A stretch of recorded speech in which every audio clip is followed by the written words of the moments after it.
All right, this is the using the quadratic formula. This is from your homework test 1 handout, number section 1.5, number 72. All right, so we're going to use the quadratic formula. So in the quadratic formula, your first step is to get everything into standard form, which means just get it to one side, set it equal to 0. That will forever be known as your standard form. So we're going to take these two guys and move them across this equal sign. When you move them across, all it does is change the sign when we're talking about addition. So that means that the 3x squared is the same, but then I've moved my 6x to the other side, making it negative, and then we have this -1 moving to the other side, making it a +1, and that equals 0 now.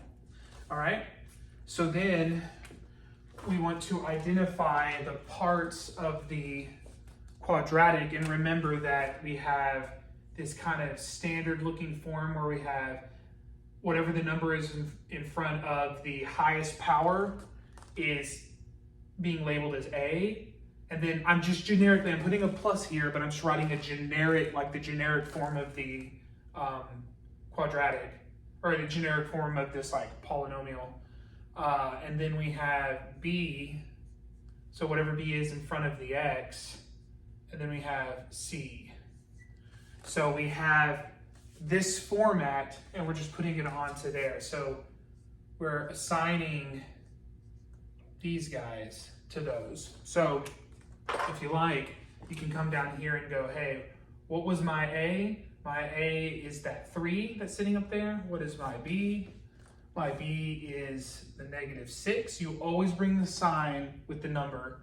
And then my C is now my +1. All right. Then I'm gonna kind of got this off right here. All right, so then we want to apply this into the quadratic formula. So quadratic formula, you can memorize it if you like. I believe that Professor Lopez is going to have it available. So literally this method is just, can you put it in standard form? Do you see what we're assigning is A, B, and C? And then you are literally just plugging it in and doing algebra. So there's really no steps except for making sure it's in standard form. There's like no steps, you know, it's just like, do you see it? Like, is really all it is. So then you'll see this quadratic formula. Remember that it's going to be whatever the variable, these could be S's, they could be T's, it doesn't matter, but whatever that variable that you see there is going to be the variable here to the left of the equation. And then you're going to have this minus B plus or minus the square root of b squared minus 4ac over 2a, right? Okay, so this is the quadratic formula. And it comes from completing the square, and I have the video if you want to see why does the quadratic formula look like it does, you can check that video out. All right, and so now all we're doing is we're taking our stuff and we're putting it into the thing. And so we have our x equals, and what is helpful is to build it. So wherever you see these letters, put a parenthesis around it, okay? So we're just gonna build this guy. Remember, this negative is a part of the equation, okay? So don't let that fool you here. So we have this minus whatever is gonna be b in here, plus or minus that square root, whatever b is squared, right? Minus this 4 is always there. We'll have the a part, and we'll have the c part right here. And then we have the 2 always there, and then we'll have the a part, okay? So then we're going to, I'll just use, then we're just gonna plug our guys in. We have our a, which is 3. We've got, oh sorry, not our a. Hold on, sorry. All right, don't do that. All right, so we have our b, which is our -6, right? We're putting the whole thing in there, right? Because b is -6, and I know, sorry, the 6's and my b's hopefully aren't confusing you. Okay, and then we have our -6 in here, -6. Then we have our 4, our a is our 3, our c is a 1. Awesome. And we have over 2a, which is that. Let's make sure I did it right. B, 4, A, C, right? 2A, great. All right. So now, now it's literally just solving it. So I always keep my calculator. I'm not a really, I'm a count on my fingers kind of guy. So I always attempt to make sure I'm doing the arithmetic, make sure I'm right, but I always double check with the calculator. It's easy to make mistakes in math, right? Okay, so here we go. We're coming up here. All right, so now we have our x equals, and so the negative and the negative become a, well, let me go ahead and draw this, becomes a +6, right? Plus or minus is gonna still be there. We have a -6 squared, so remember, and I say this a lot, like if the square thing ever messes with you, if it ever messes with you, just write it out twice, like the square, because like if you see this -6 being squared, that's the same, it's just saying there's two of those guys, right? So remember that negative and that negative will end up being a positive, and then 6 times 6 is 36, right? So you get a positive number.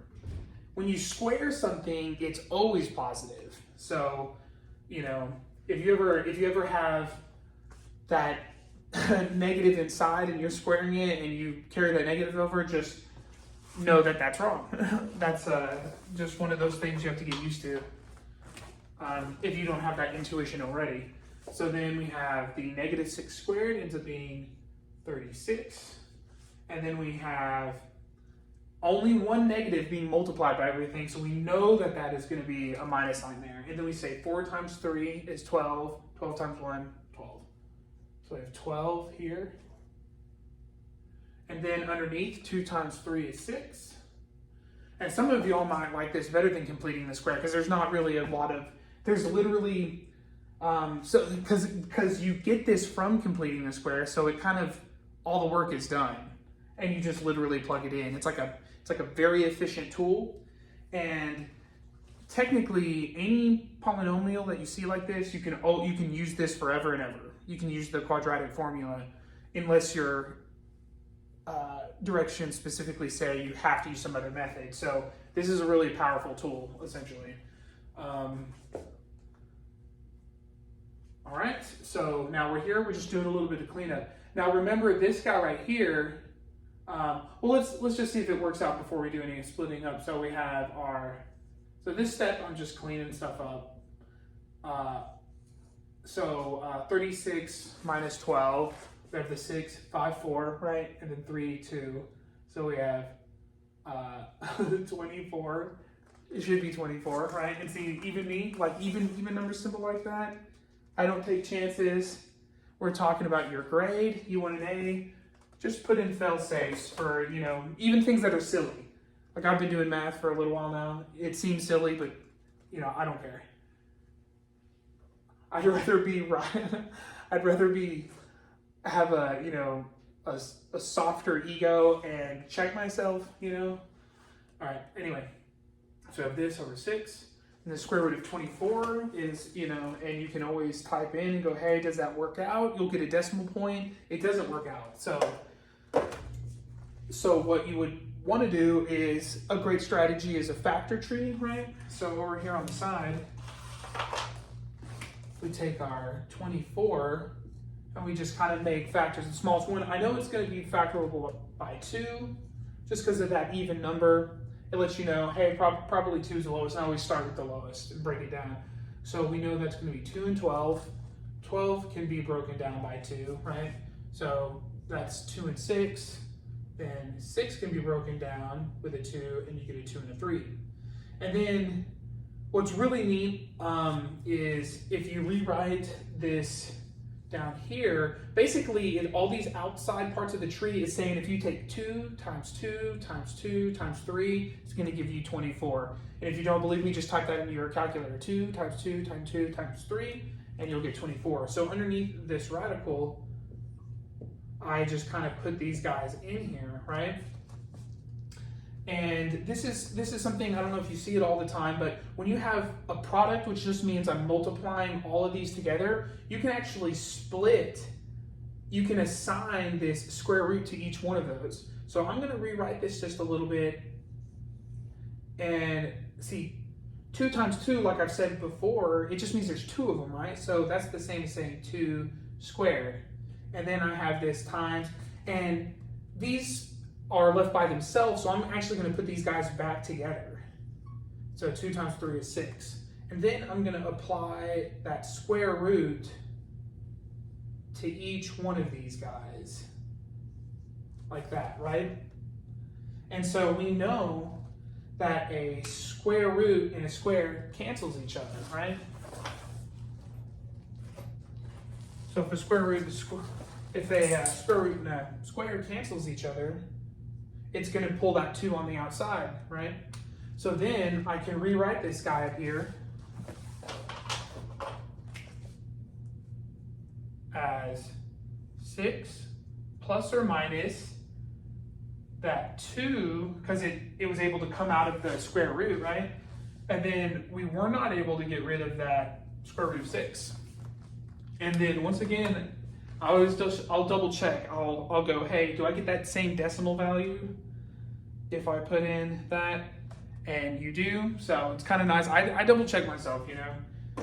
It's silly to, you know, lose points on a question just because you're just always thinking you're right. I would say every step, you know, build in fail-safes that make you check, you know. Okay, so then we have this over 6. Now, we can do some reducing. You can see 6, 6, and a 2 and a 6, right? But you always, with fractions, you want to separate them and give them their own stuff so you can reduce properly, right? So we're gonna break this guy up into 2. Well, there's 2 ways you can go about it. You've seen it where you break it up. So like one way I could have a 6 over 6 plus or minus the 2 square root of 6 over 6, right? I could just split this up and put a 6 under both of them. I just want to show you one little thing that may or may not help you. You can do like a factoring thing. So like pretend that I have parentheses around here, and a 2 and a 6 have a 2 in common. So I can pull that 2 out, right? So I'm actually going to do it this way just so you can see another way. So I'm pulling this 2 out, right? And then a 2 times a 3 gives me that 6. I've got this plus or minus, right? Because I put that 2 back in there. So if I distribute that back in there, I get that, right? And now I have a 6. Now, if you look, because I have this product here, I can cancel these ones that are outside of that multiplication and simplify it that way. So without breaking it apart. So you've seen the break apart thing, and I just kind of want to show you this one. So these guys can reduce. That 2 you can divide that by 2. This one becomes a 3, and that one becomes a 1, right? They reduce down. So now my answer, I can now write it as a 3 plus or minus the square root of 6 over 3. And then that gives you your answer.